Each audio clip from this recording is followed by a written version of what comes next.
सब लगा हुआ है। चलिए भाई स्टार्ट करेंगे चैप्टर 14 स्टैटिस्टिक्स का एक्सरसाइज 14.2 इंट्रो पार्ट, मतलब मोड के बारे में डिस्कस किया गया इस पूरे चैप्टर में। तो देखते हैं क्या आपके लिए मोड कोई नई चीज़ तो है नहीं, पढ़ चुके हैं हम लोग स्टार्ट क्लास 9th में भी। अगर मैंने आपसे ये कहा एक छोटा सा ही आपको तरीका बताते क्लास 9th में हम लोग कैसे करते थे। जैसे मैंने कहा सपोज आपने 10 एग्ज़ाम दिए अपने, ठीक है, और उसके मार्क्स आपके गिवन 10 में से, और आप पढ़ने में होशियार हैं तो आपके मार्क्स आए 1 2 1 0 1 2 3, और किसी दिन जो आपके आगे बैठता था वो उस दिन प्रेजेंट था तो उस दिन 9, तो कितने 1 2 3 4 5 6 7 8, फिर वो 2 दिन एब्सेंट तो आप भी एब्सेंट। तो ये आपके मार्क्स हैं, ठीक है। चलो यहाँ पे मैं थोड़ा सा मान लो लेता हूँ 4। अब सुनो, अब मैंने आपसे पूछा ये जो डाटा है अनग्रुप डाटा है, सही बात है भाई। ये जो हमारा डाटा है ये हमारा डाटा क्या है, अनग्रुप डाटा। अब आपसे कहा मोड बताओ उसका सिंपल था, तो मोड क्या होता है, जिसकी फ्रिक्वेंसी जितनी अधिक होती है, जिसकी फ्रिक्वेंसी जितनी अधिक होती है उसी को हम एक तो यार, तो देखो चलो यार, तो अब मैंने उसको, ये आपका डाटा ही अनग्रुप डाटा है, फैला पड़ा है ऐसे, ठीक है। इसको डिस्क्रीट डाटा भी हम लोग कहते हैं, ठीक है। अच्छा जी, तो इसमें सबसे अधिक मार्क्स आपके क्या आए बताइए जरा। 1 कितनी बार आया, 2 बार। 2 कितनी बार आया, 0 कितनी बार आया, 3 बार। जो सबसे अधिक आता है, जिसकी मैक्सिमम नंबर ऑफ फ्रिक्वेंसी होती है, तो वही क्या होता है इसका मोड। तो इसका मोड कितना हो गया, 0। तो ये तो आप देख कर ही बता सकते हैं। अब दिमाग में एक और क्वेश्चन, क्या पता सर, क्या पता सर, यहाँ पर 1 होता तो 1 3 बार हो गया। अरे भाई तो इसके मोड 2 हो गए, सिंपल सी बात है, बात समझ आई ना। अगर यहाँ पे 1 है और तो 0 भी 3 बार आया है, 1 भी 3 बार आया, ऐसे को क्या बोलते हैं, मल्टी मोडल, बात खत्म। एक बार आता है उसको सिंगल मोड बोलते हैं। तो टेंशन नहीं लेने का ऐसे कि सर कि अगर ये दो इक्वल आ गए, 2 मोड हो गए इसके, बात समझ आ रही है। जिसकी नंबर ऑफ फ्रिक्वेंसी होती ज्यादा है, मैक्सिमम, उसको हम लोग क्या कहते हैं, मोड कहते हैं। पर अब दिमाग में एक क्वेश्चन कि सर हम पढ़ रहे हैं, ठीक है, हमें बताओ तो इसका यूज कहां पर होता है, रियल लाइफ यूज कहां पर होता है। तो देखो यार, ये सब चीजें जो भी हमको पढ़ाई जा रही हैं, ऐसा नहीं है कि सब लोग कहते हैं कि सर हमने साइन थीटा पढ़ा, कॉस पढ़ा, ये सब इनका रियल लाइफ यूज का है। हाँ, आप आगे जाएंगे ना तो इनके दवा के यूज है। तो जल्दी से मैं बता दूं इसका यूज क्या है। आप कपड़े की दुकान पर गए, ठीक है सर, आपने कहा सर हमें पैंट दे दो, तो उसने पूछा कमर कितनी तुम्हारी, तो आपने की 32। समझना बात को ध्यान से, ठीक है। अच्छा, तो आपने कहा यार ये पैंट हमको पसंद नहीं आया और दिखाओ 32 में, तो वो आपको 32 कमर में 10 से 15 प्रकार के पैंट दिखा देगा, लिख के ले लो जाओ ये, अगर ठीक ठाक दुकान है। अब आप गए, उसने पूछा कमर कितनी है, और नहीं वो हर एक सेकंड में हमारी बढ़ जाती है, अभी मान लो 56 है। खाते पीते घर से एक्सल का, डबल एक्सल की, पावर एक्सल, आपको उस दुकान में 3-4 पैंट मिलेंगे लिखे हुए, बस 3-4 पैंट से अधिक नहीं होंगे। बात समझ आ रही है। ये ऐसा होता है, जबकि होते हैं लोग जो एक बेड पे लेट गए, दूसरा वाला आ ही नहीं सकता, उनका अपना अधिकार कर लेते हैं, हर तरफ से फैल रहे हैं, वो एक्सेल की पावर जो भी कुछ है। तो क्या होता है, दुकानदार जब भी वो अपना सामान लेने जाता है तो वो दिमाग लगाते हैं कि यार हमारे शॉप पर हमने देखा एक साल में मैक्सिमम नंबर 32 मांगते हैं, 30 मांगते हैं, 28 मांगते हैं, 36 तक, इसकी पैंट ज़्यादा लेके आएंगे वो। बात समझ आ रही है। जैसे जापान में क्या है, जिसकी कमर 36 से ज़्यादा है उसको जेल की हवा खानी पड़ेगी, वहाँ पे ऐसा नियम है। क्यों, और ये सही भी है। अगर तुम फैले पड़े तो तुम बेटा धरती पे बोझ ही हो केवल, किसी काम के तो तुम हो नहीं। ये भले ही हो जाता आप लोगों को बात गलत लगे, बट प्रैक्टिकली देखा जाए तो ये गलत, मतलब ये ठीक है एकदम। क्योंकि अगर आप में वेट ज़्यादा तो वो एक वो नहीं आता, बहुत ही कम ही लोग हैं जिन्होंने अपना वेट के साथ वो सब कर ले। तो जापान में 36 से अधिक है तो आप जेल में जाओ, योगा कसरत करो, जब 36 कम हो गए तब आओ। तो अब जापान में जो भी शॉप्स होंगी उनके पास 36 से ऊपर पैंट 1-2 पड़े होंगे बस, क्योंकि उनको पता है इसका यूज ही नहीं है। बात समझ आ रही है या फिर नहीं आ रही है यार। अब जैसे मेडिकल की शॉप है, उनको पता है कि नॉर्मल बंदे क्या आते हैं, जुकाम हो गया, कोल्ड, हमने भैया कोल्ड ड्रिंक पी लिया, हमें ये खांसी आ रही बात। अब ऐसा तो है नहीं कि उनके यहाँ कैंसर की दवाई मिल जाए तुम्हें, नॉर्मल यही दवाई मिलेंगी, क्योंकि उनको पता है यार हमारे पास जो मरीज आ रहे हैं वो उनकी फ्रिक्वेंसी है कि ज़्यादातर वो इसी की ही दवाई लेते हैं। यस और नो, यहाँ पे वो अपना लॉजिक लगाते हैं कि यार हमने 1 साल का अपना देखा कि हमारे पास ऐसे केस ज़्यादा आ रहे हैं, तो वो उनकी मेडिकल पे जाएं या शॉप पर जाएं, उस पर उसको ज़्यादा रखते हैं अपने पास। तो this is the real life use of a mode. बात समझ आ रही है ना। ये बात क्लियर है। जैसे मैंने आप लोगों को अभी वो नोट्स से डिस्ट्रीब्यूट करे, मैंने देखा भैया नंबर ऑफ फ्रिक्वेंसी कितनी है कि 200 बच्चे हैं, तो अब ऐसा तो है नहीं कि एकदम बच्चे 400 हो जाएंगे। हमने देखा हर साल इतने ही बच्चे रहते, तो उतने पहले से बना के हमने रख लिए कि इतने ही बच्चे आएंगे। तो ये क्या है, ये मोड का रियल लाइफ यूज है यार, ये हम उसको देखते हैं। बात समझ आ रही है नहीं आ रही है? अच्छा अब ये ठीक है, ये मैंने रियल लाइफ यूज बताया। अब एक बहुत ही अच्छी बात बताऊँ आपको, मीन भी सुना हुआ है, मोड भी सुना हुआ है, और मीडियन भी दबा के सुना है 9th क्लास में। अभी मैं मोड मीन हम लोग पढ़ चुके हैं। 1 नंबर के लिए आज मैं बताऊंगा, बोर्ड में 100% ऐसा क्वेश्चन आता है कि मीन को हम लोग ग्राफिकली रिप्रेजेंट नहीं कर सकते, मतलब फाइंड नहीं कर सकते। ग्राफिकली मतलब ग्राफ बनाकर उसकी वैल्यू को फाइंड नहीं कर सकते। मीन को लिख लेना, दिमाग में ये रख लेना बस। चलो मोड को हम लोग फाइंड कर सकते हैं ग्राफ बनाकर, लेकिन वो ग्राफ कौन सा होगा? हिस्टोग्राम। याद रख लो भाई, हिस्टोग्राम होगा। हिस्टोग्राम बनाकर ही आप मोड फाइंड कर सकते हैं। बार ग्राफ बनाकर या फ्रीक्वेंसी पॉलीगन बनाकर आप मोड को फाइंड नहीं कर सकते। क्लियर है? मीडियन को भी हम लोग ग्राफ बना के फाइंड कर सकते हैं। उस ग्राफ को बोलते हैं ओजी, जो कि हम लोग आगे पढ़ेंगे अभी मीडियन के बाद। क्लियर है? 1 नंबर के लिए इनमें से कुछ ना कुछ आपको मिल सकता है। मीन को हम लोग कोई सा भी ग्राफ बना के फाइंड नहीं कर सकते, मोड को फाइंड कर सकते हैं यूजिंग हिस्टोग्राम, और मीडियन को भी फाइंड कर सकते हैं यूजिंग ओजी। इसके आप लोग ओगी बोलते होंगे, ये गलत प्रोनाउंसिएशन है, ग्रीक वर्ड है, तो ये ओजी है। ठीक है, हम इस पे नहीं जाएंगे ज़्यादा, आगे अभी हम लोग पढ़ेंगे 14.4 में, तो मैं और ज़्यादा डीप में बताऊंगा, बट अभी बात आई तो मैंने आपको बता दी। और मीन जब फाइंड करते हैं तो डाटा कंटिन्यूस है तो भी कोई दिक्कत नहीं है, और डिसकंटिन्यूस है तो भी कोई दिक्कत नहीं, आंसर सेम आएगा। लेकिन मीडियन के लिए और मोड के लिए भैया डाटा कंटिन्यूस होना 100%। अगर नहीं है तो first you have to make continuous function. बात समझ आ रही है?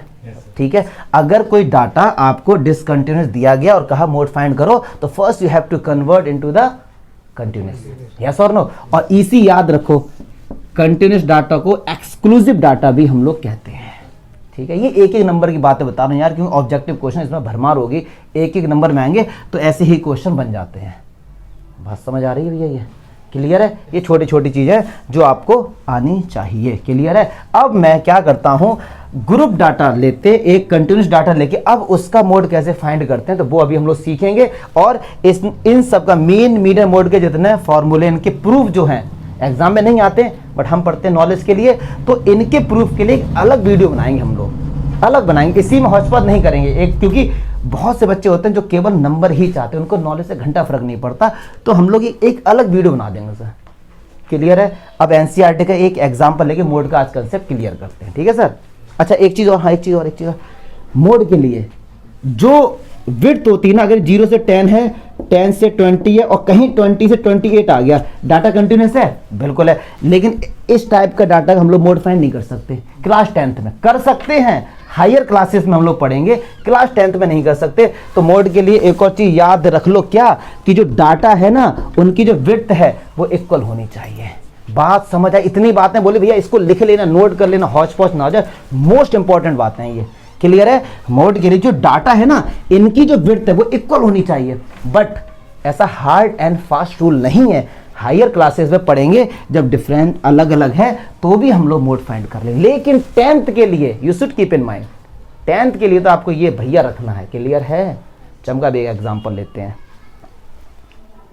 अब देखो यार, ये एग्जाम्पल 5 मैंने एनसीईआरटी का लिया, इसमें बोला पूछा है find the mode of this data. सबसे पहले डाटा को रीड करना सीखो। इसमें लिखा है a survey conducted by 20 households. Households means होता है घर जो बने, ठीक है, इन अ लोकेलिटी, मतलब कहीं एक जगह की बात कर रहे हैं, by the group of students. कुछ स्टूडेंट्स हैं, उन्होंने 20 हाउस होल्ड्स मतलब 20 घरों पे एक अपना सर्वेक्षण किया, मतलब कुछ जांच पड़ताल की, और उसको देख के एक डाटा बनाया इन्होंने। क्या डाटा तैयार किया, उस डाटा को रीड करेंगे कि ऐसी फैमिली 7 हैं जिनमें फैमिली साइज 1 से 3, मतलब उनके बीच में इतने हैं फैमिली मेंबर, कितने 1 से लेके 3 के बीच में है, ऐसे कितने लोग हैं, 7 लोग हैं। पक्की बात है। ऐसी नंबर ऑफ फैमिली 8 हैं जिनमें मेंबर 3 to 5 है, 3 से 5 के बीच, 5 नहीं हो सकते, पक्का वाला 3 से 4 होंगे। ठीक है सर? अच्छा, ऐसी फैमिली 2 हैं जिनमें इतने मेंबर ऐसे, ठीक है, चमका? क्लियर है? अच्छा जी, तो कह रहे मोड फाइंड करो। सबसे पहले चेक करेंगे डाटा कंटिन्यूस है, हाँ जी भैया कंटिन्यूस डाटा, बीच में डिफरेंस सेम है, हाँ जी सेम है, तभी हम लोग फाइंड कर पाएंगे। तो मोड का जो फॉर्मूला होता है वो होता है L plus F1 minus F0 upon 2F1 minus F0 minus F2 into H। पक्की बात है भैया, फॉर्मूला तो आपको याद होना चाहिए। अच्छा कैसे क्या होता है F1 F2, इसका प्रूफ तो मैं बताऊंगा, प्रूफ एनसीईआरटी में नहीं है, आरडी शर्मा में किसी बुक में इसका प्रूफ नहीं है, लेकिन हम लोग पढ़ते हैं नॉलेज के लिए, तो एक वीडियो अलग से बने क्योंकि ये काफ़ी लॉजिकल कंसेप्ट है, ठीक है, और हम लोग जरूर इसका मैं प्रूफ आपको बताऊंगा।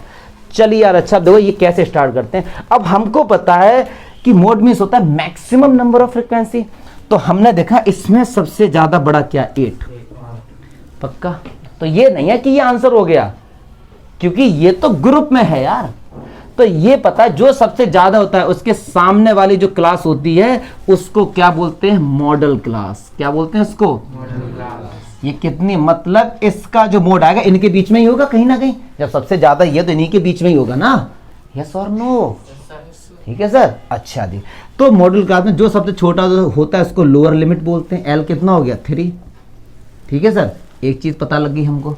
अच्छा एच होता है इनके बीच का डिफरेंस कितना है 2, और जो सबसे बड़ा होता है उसको लेते हैं F1, ठीक है। अब ये मत पूछना क्यों क्या, वो सब हम लोग जब प्रूफ करेंगे ना, और इससे जो ऊपर वाला होता है उसको लेते हैं F0 या F0, और इसको लेते हैं F2। क्या अब कुछ बचा, क्या अब कुछ बचा, put the value get the answer. L कितना है 3, F1 कितना 8 माइनस F0 कितना 7 अपॉन 2, F1 कितना 8 माइनस F0 कितना है 7 माइनस F2 कितना है 2, क्लियर है, इनटू H कितना है 2। 1 7 2 9 8 16, 16 से 9 गया, 16 से 9 गया, कहाँ पे 1, ओहो सॉरी 16 से 9 गया 7 इंटू 2, तो 3 प्लस 2/7, तो भैया कर देना, नहीं यार पॉइंट लगाए 0 बढ़ाया है ना, तो लगभग 3.2 आ जाएगा। देखो इसका जो आंसर है इसी के बीच में आएगा, तो ये हमारा क्या आ गया, मोड आ गया। बात समझ आ रही है, क्लियर है, मतलब अब आपके दिमाग में कुछ नहीं है, बस खत्म हो गया, लॉजिक कुछ था ही नहीं इसमें, बस लॉजिक बस यही रहेगा कि सर ये आया कहाँ से, यही भयंकर लॉजिक है। लेकिन नंबर वाली बात करें तो कभी ना पूछा जाएगा, ना कभी किसी बुक में तक नहीं दिया गया प्रूफ इसका। सर और 7 होता सबसे बड़ा, हाँ मैं आ रहा हूँ, ठीक है, तो ना इसका प्रूफ कभी पूछा जाएगा ना किसी बुक में दिया है, तो हम लोग बट कर लेंगे। अच्छा अब एक बच्चे ने क्वेश्चन कहा कि सर हर बच्चे का यही डाउट हो, जैसे ही मैं ये लिखूंगा सारा बच्चे यही सोचेंगे कि सर बाई चांस ये सबसे बड़ा होता तो हम कैसे निकालते हैं, या मान लो ये सबसे बड़ा होता है इसको लेते F1 तो हम F2 किसको लेते। सारे बच्चों के दिमाग में यही डाउट हो, भैया मैंने बोला था 10th क्लास में तो कुछ है नहीं मैथ्स में, आपको ऐसे क्वेश्चन मिलेंगे एकदम सिंपल से रखे हुए, डिफरेंस भी सेम होगा, ठीक है सर, कंटिन्यूस अगर नहीं है तो कन्वर्ट कर लो, जो सबसे बड़ा मिलेगा वो इस तरीके से मिलेगा कि F1 ना तो सबसे ऊपर मिलेगा और ना सबसे नीचे मिलेगा आपको। 11th क्लास में आओ तो हम लोग पढ़ेंगे, लेकिन 11th क्लास में ये सब चीज़ें है नहीं, उसमें अलग लेवल का है, बट वो बच्चे और अच्छे से समझ सकें जो कॉमर्स वगैरह करते हैं आगे। मैथ्स का ये तो इंट्रो पार्ट है, केवल मैथ्स में तो ये टॉपिक जो है ना डाटा बहुत ही सिंपल दिया गया है, जो बच्चे कॉमर्स वगैरह करेंगे उनके लिए ये है ये इंपॉर्टेंट चीज़, क्लियर है बात तो, लेकिन फिर भी आना चाहिए आपको, ठीक है। तो आपको 10th क्लास में कभी ऐसा क्वेश्चन नहीं मिलेगा कि F1 सबसे ऊपर हो या F1 सबसे नीचे, बट हो सकता है लेकिन आपको नहीं मिलेगा। हो तो ये भी सकता है कि इनके बीच का डिफरेंस कम ज़्यादा हो, लेकिन 10th क्लास में नहीं है ना, बात समझ आ रही है। तो भैया ऐसे ही क्वेश्चंस हैं, और किसी भी एक डाटा का आपने मीन निकाला और मोड निकाला तो कुछ रिलेशन ऐसा नहीं है कि ये बड़ा होगा ये छोटा होगा, ऐसा कोई कुछ भी हो सकता है, मोड इसके बड़ा हो सकता है, बराबर हो सकता है, कुछ भी हो सकता है, तो ऐसा कोई रूल नहीं है। यूज़ मैंने आपको मोड का बता ही दिया क्या होता है, प्रैक्टिकली मैंने बता दिया कहाँ पर लोग यूज़ इस, ये आपको फॉर्मूला याद रखना है, बस put the value get the answer करना है, और कोई भी दिक्कत इसमें होनी नहीं चाहिए। या कोई है तो इसको मॉडल क्लास बोलते हैं, आप ध्यान रखिए मॉडल क्लास क्या होती है, जिसकी फ्रिक्वेंसी सबसे अधिक होती है उसके सामने की जो क्लास होती है उसको बोलते हैं मॉडल क्लास, और उसी में ही हमको मोड मिलता है। ये जो 3.2 है इसके बीच में है, ये बात समझ आ रही है भैया? क्या कोई डाउट हुआ तो बताओ। तो ये इंट्रो पार्ट में एग्जाम्पल एक ही था, हमने करा दिया। अब एक्सरसाइज में सारे क्वेश्चन तो करेंगे नहीं, एक दो क्वेश्चन अभी कर लेंगे।